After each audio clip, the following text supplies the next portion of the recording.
Welcome to Blizzard Fire. We hope this video helps fire up your solution. You're signed in and ready. Open your Google Payments or YouTube paid memberships page now. Once there, locate the Payment Methods section. This is where you manage cards.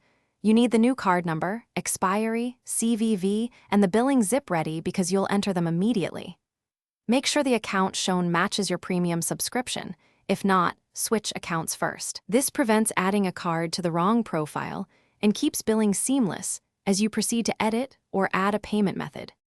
Click Add Payment Method or Manage Payment Methods and choose to add or edit a card.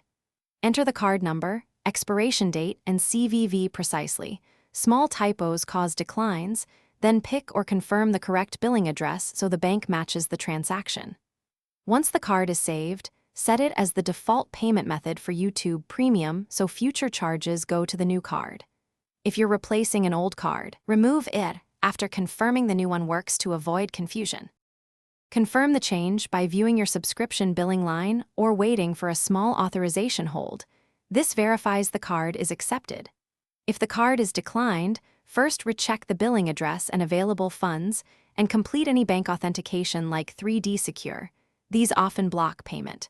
If problems persist, contact your bank to clear holds or Google Payments support to resolve authorization errors. Once cleared, revisit payment methods and set the working card as default to finish the. Thanks for watching. If you found this helpful, don't forget to like and subscribe.